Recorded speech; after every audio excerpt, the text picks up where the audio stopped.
सब लोग कहेंगे कि पढ़ाई अच्छी चल रही होगी। क्या होता है दिमाग में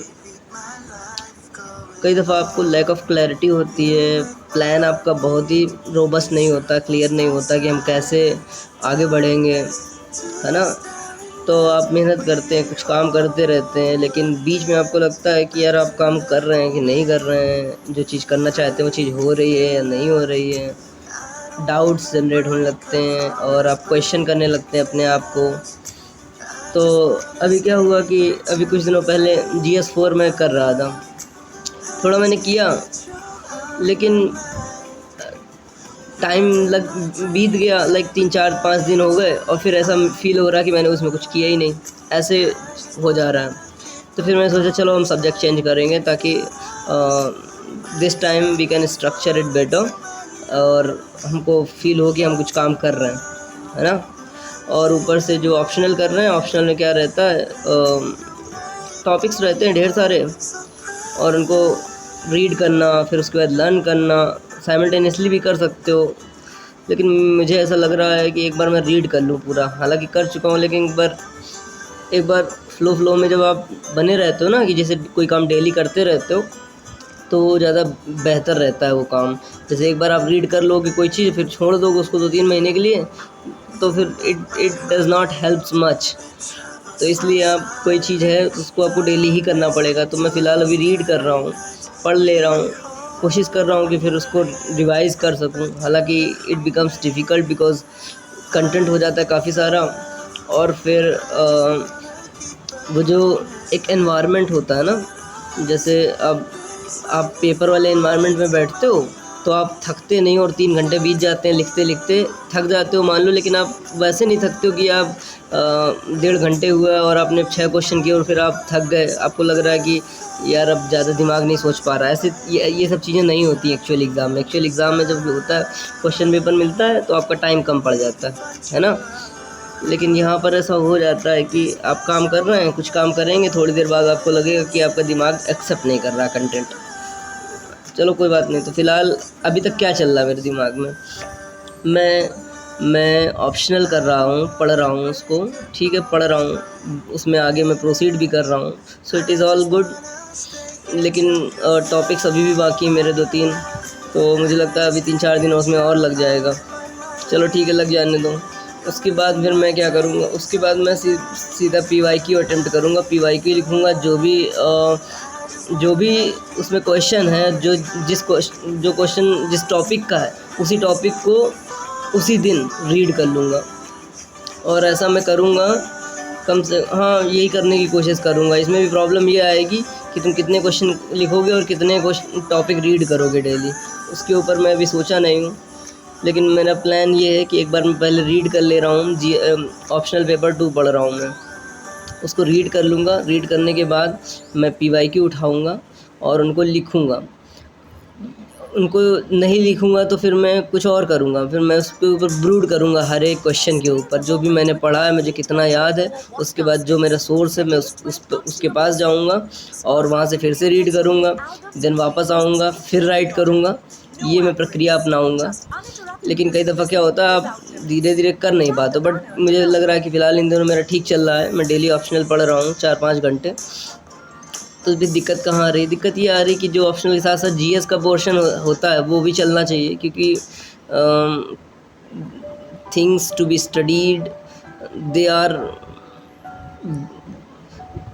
लार्ज नंबर ऑफ़ थिंग्स, और सिलेबस भी बहुत वाइड है और आपको करना ही पड़ेगा। और फिर उसके साथ ये भी है कि प्रीवियस ईयर क्वेश्चन पेपर जो है मेंस के, उनको मैंने लग के नहीं कभी लिखा है। अब यही होता है, घर से बैठकर पढ़ाई करते हो या फिर अकेले पढ़ते हो, तो अगर आप बहुत ज़्यादा डिसिप्लिन नहीं हो तो ये सारी प्रॉब्लम्स आपको फेस करनी पड़ती हैं। क्यों नहीं डिसिप्लिन हो, कोशिश करता हूँ, लेकिन जितना हो पाता है, बट ज़्यादा नहीं हो पाता। ऐसा लगता है मुझे कि जैसे आप कभी कोचिंग वगैरह ज्वाइन करते हो तो वहाँ पर आपको करना ही पड़ता है, because they give you paper and ask you to write, so there is compulsion. Self compulsion उतना काम करता नहीं है, हालांकि करना चाहिए। जब तक सेल्फ कंपल्सन नहीं आएगा तब तक काम नहीं बन पाएगा। But I think I am improving on that front. चीज़ें ठीक सुधर रही हैं, बट फिर भी थोड़ा सा डाउट हो जाता है, थोड़ा सा लगता है कि आप क्या पढ़ रहे हैं, सही पढ़ रहे हैं कि नहीं पढ़ रहे हैं। तो वही मैं सोच रहा था, ये मैंने वीडियो बना रहा हूँ लिख करके। बेसिकली पर्पज़ ये है कि मैं खुद को आंसर दे सकूँ, सोच सकूँ, क्योंकि बिना लिखे या फिर बिना इंटरेक्ट किए जब आप प्लानिंग करते हो, थिंक करते हो, तो उतना इफ़ेक्टिवली आप जो है प्रॉब्लम को एड्रेस नहीं कर पाते हो, है ना। जैसे फॉर एग्जांपल मैंने आज क्या किया, मैंने सोचा कि मैं आज एक नया सब्जेक्ट शुरू करूँगा, मैं GS1 शुरू करूँगा। लेकिन मैं जब नहा धो करके बैठा तो मुझे लगा कि यार अब मैं GS1 में शुरू कैसे करूँ। पेपर ले करके एक नंबर, 2 नंबर, 3 नंबर इस तरीके से सीक्वेंस वाइज सॉल्व करने बैठ जाऊँ, या फिर मैं पेपर से ही पिक कर लूँ क्वेश्चन ज्योग्राफी के, हिस्ट्री के, उसी में से पिक कर लूँ और टिक करता जाऊँ, किस तरीके कैसा अप्रोच रखूँ मैं। क्योंकि क्या होता है, टॉपर्स लोग बोलते हैं या फिर सभी लोग ऐसे ही बोलते हैं कि सब्जेक्ट वाइज प्रिपेयर करो। For example they will tell you prepare the society well, prepare the geography well, subject wise बोलते हैं। लेकिन पेपर आता है जिसमें सारे ही क्वेश्चन होते हैं। तो अप्रोच की बात ये हो जाती है कि जब आपके पास टाइम कम होता है तो आप क्या करें, और कोई आपको वैसा तो होता नहीं है कि हाँ ठीक है ऐसे ऐसे करो, आपको गाइड कर रहा हो कि हाँ now you have this much days and your approach should be this. कोई आपको काम तो दे नहीं रहा, टास्क तो दे नहीं रहा कि आज भाई 5 क्वेश्चन करना, आज 10 क्वेश्चन करना। हाँ, बहुत सारे लोग जो है कोचिंग ज्वाइन करते हैं, तमाम प्रकार की कोचिंग ज्वाइन कर लेते हैं। खैर वो अलग बात है, मैंने नहीं करी है, कुछ सोच के ही मैंने नहीं करी है। बट चलो कोई बात नहीं, उम्मीद है कि मैं ट्रैक पे आ जाऊंगा। फ़िलहाल जो प्रॉब्लम चल रही थी वो ये थी कि इंटरनल स्ट्रगल चल रहा था कि क्या करूं, ठीक है। उसके बाद मुझे ऑप्शनल करना है। ऑप्शनल में अपडेट ये है कि मैं डेली 4-5 घंटा पढ़ रहा हूँ, उसको रीड कर रहा हूँ। Reading alone takes 4 to 5 hours. Then GS1 सोचा है आज से करेंगे। फिर मैं सोचा कि आज GS1 करूँगा, बट मैं जब करने बैठा तो मैं फिर कंफ्यूज हो गया कि मैं इसको किस तरीके से अप्रोच करूं। मतलब हर एक सब्जेक्ट की एक बुकलेट बना लूं, वैसे लिखूं कि कैसे लिखूं, मतलब ये नहीं समझ में आ रहा था ना। तो फिर उसी में मेरा सोचने में काफ़ी टाइम चला गया, एनर्जी वहाँ पे मेरी वेस्ट हो गई। फिर मैंने सोचा, डिसाइड किया कि चलो फाइनली मैं इस मैटर को ही क्लियर कर देता हूँ कि क्या करना है ना। तो इशू क्या है, कैसे अप्रोच करूँ। I will pick subject wise question and then solve them. तो मैंने डिसाइड किया है कि मैं प्रीवियस ईयर पेपर लूँगा, उसमें से ज्योग्राफी के क्वेश्चंस, ज्योग्राफी से शुरू कर रहा हूँ, ज्योग्राफी के क्वेश्चन पिक करूँगा और उनको लिख डालूँगा, जैसा भी लिखूँ मैं उन्हें लिख डालूँगा। उसके बाद साइमल्टेनियसली क्या करूँगा, मैं 2 घंटे ज्योग्राफी पढ़ूँगा और आधा घंटा, आधा घंटा 45 मिनट ही आंसर लिखूँगा। उसके बाद ब्रेक लूँगा 15 मिनट का, कुछ और काम करूँगा, उसके बाद फिर बैठूँगा तो 45 मिनट ही आंसर लिखूँगा। और आंसर राइटिंग करूँगा तो फिर मैं 2 तरीके से कर सकता हूँ। आंसर ना भी लिखूँ तो मैं ब्रूट करके जो भी मुझे आता है उसमें वो मैं एक जगह लिखूँगा। तो यही सब करने की कोशिश करूँगा मैं। फिर ये सब होता है कि आपको लगता है कि आप पढ़ रहे हैं, लेकिन यार मामला आगे नहीं बढ़ रहा। बट हकीकत ये होती है कि कंटेंट इतना ज़्यादा होता है कि वो तुरंत फिनिश तो हो नहीं जाएगा। इट टेक्स टाइम कि आप पूरा कर पाएँ, है ना। बट थॉट्स ऐसे आने लगते हैं कि भाई आप आगे नहीं बढ़ पा रहे हैं। जैसे वो एक एडवर्टीज़मेंट नहीं आता है कि हाँ इतने दिन से हम यहीं पे हैं, तो उसकी माँ अपनी बेटियों को बताती है कि few weeks back you are there but you are now here, ऐसे करके। बट बच्चे जब आप एक्चुअल में काम कर रहे होते हैं तो आपको लगता है कि आप आगे नहीं बढ़ रहे हैं। ऐसे थॉट्स कभी कभी आने लगते हैं। ठीक है, सेंस ऑफ कंप्लीशन नहीं आ रहा था।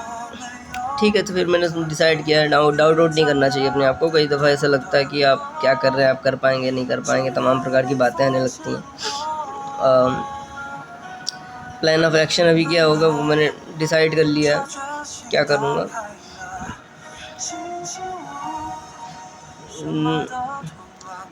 बस वही है कि ऑप्शनल पहले कंप्लीट करना है। ऑप्शनल में चल रहा है मेरा काम, उसमें अभी 2-3 यूनिट बाकी है मेरी, उनको बस मैं पढ़ ही लूँगा। थोड़ा सा टाइम लगता है, सुबह मैंने पढ़ा था। ठीक है, कोई बात नहीं, और आगे बढ़ना है। और मैंने अब डिसाइड कर लिया कि मैं ज्योग्राफी करूँगा, तो मैं अब ज्योग्राफी ही करके बैठूँगा। अभी आज थर्सडे है, अब ज्योग्राफी में कर लूँगा मैं। अब इस ज्योग्राफी फिनिश करके मिलते हैं हम लोग, ठीक है। और एक बात ये है कि ये जो मैंने जो चैनल बनाया है, TG channel, TG space UPSC 021, तेजी पे बहुत सारे चैनल हैं जो आपको गाइड करते हैं, बताते हैं ये सब करना चाहिए। मतलब लोग जो होते हैं वो अलग अलग कैपेसिटी में होते हैं। कुछ लोग पूरा क्लियर करके बैठे हैं, ज्वाइन करके बैठे हैं, वो लोग गाइड कर रहे होते हैं। कुछ लोग अपना पढ़ रहे होते हैं, वो बताते रहते हैं। बट मेरा अलग टाइप का चैनल है। ये एक बेसिकली मैंने इंटरेक्टिव स्पेस बनाया हुआ है, क्योंकि क्या होता है ना, जब आप तैयारी करते हैं तो आपके पास सिर्फ आप ही होते हो, है ना। तो जो भी आपको प्लान करना है, काम करना है, खुद से ही सब कुछ करना होता है। तो मेरा जो चैनल है बेसिकली ये वैसा नहीं कि मैं बहुत एक्सपर्ट हूँ या फिर I have completed everything so I am here to guide, ऐसा नहीं है। मेरा जो स्पेस है it is a friendly space basically, कि जो लोग भी तैयारी कर रहे हैं,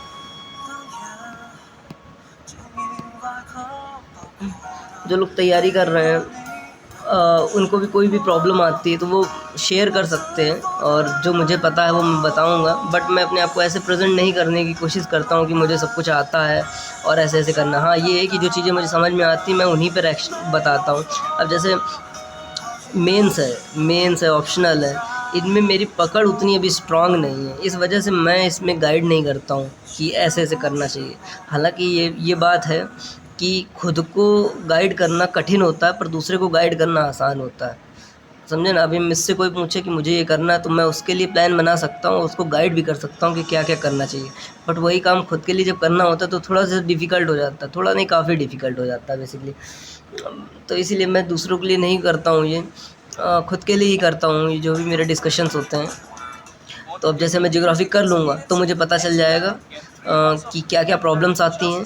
जैसे एज एन एस्पिरेंट हमारी क्या प्रॉब्लम्स होती हैं। अब जैसे मैं यही बता रहा हूँ, एज एन एस्पिरेंट हमारी यही प्रॉब्लम होती है कि हमारे अंदर उतनी क्लैरिटी नहीं होती है। कुछ जिन लोगों के अंदर होती है, बहुत अच्छी बात, कॉन्ग्रेट्स और बधाई हो आपको कि आप बहुत क्लियर हैं। But most of aspirants they do not have clear understanding about how they will prepare things. तो इसमें खुद से फिगर आउट करने में कुछ लोगों को काफ़ी टाइम लगता है, उन्हीं में से मैं हूँ भाई। पर मुझे लगता है कि मैं कर लूँगा, मेरा ये भरोसा है कि मैं इसको कर सकता हूँ। जैसे मैंने अब डिसाइड कर लिया है कि मैं ज्योग्राफी ही करूँगा, तो अब मैं इसका पाथवे जो है वो जब मैं अपने लिए इसका पाथवे बनाऊँगा, तो वो जब मैं श्योर हो जाऊँगा कि ये सही तरीका है, ऐसे करना चाहिए, तो वो मैं अपने चैनल पे शेयर करूँगा बाकी लोगों के लिए। ये मेरा अप्रोच रहता है ना। जो चीज़ मुझे नहीं आती उस चीज़ मैं नहीं बताता हूँ। जैसे प्रीलिम्स में मुझे डर नहीं लगता है, भले कुछ गलतियों से मैं फ़ेल हो जाता था, बट अब प्रीलिम्स में मुझे उतना डर नहीं लगता जितना शुरुआत में आपको लगता है कि आप प्रीलिम्स क्लियर करेंगे कि नहीं करेंगे। But the same thing is not there with mains में क्यों प्रॉब्लम्स मुझे फेस करनी पड़ रही है। मेंस में इसलिए प्रॉब्लम फेस करनी पड़ रही है क्योंकि मैं सारे सब्जेक्ट के क्वेश्चंस और नोट्स ये मेरा प्रिपेयर नहीं और मैं सॉल्व करके नहीं बैठा हूँ। एक बार आप जब इसे इतना कर लेते हो तो आपको काफ़ी ज़्यादा क्लैरिटी आ जाती है। क्यों नहीं करके बैठा हूँ, बहुत सारे रीज़न्स हो सकते हैं। उसका सबसे मेन रीज़न है मैं ही नहीं कर पाया उसको। तो मेरा वो फेल्योर है वो कि मैं नहीं कर पाया। But I think I am gonna change it. अब मैंने डिसाइड किया है कि मैं ज्योग्राफी करूँगा तो मैं ज्योग्राफी करूँगा। और एक मामले में मैं बहुत अच्छा हूँ, और वो ये है कि इफ़ आई से समथिंग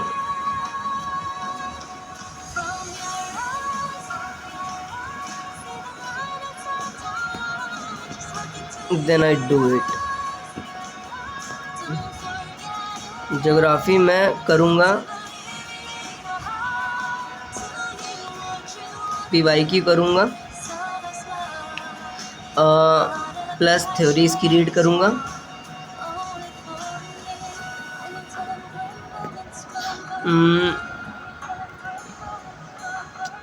इतना कर के फिर मैं देखता हूँ कि मुझे क्या करना है, सोसाइटी करना है कि क्या करना है, मैं इसके बाद सोचूँगा। फ़िलहाल मैं इतना करके मिलता हूँ आपको। धन्यवाद आप सभी का।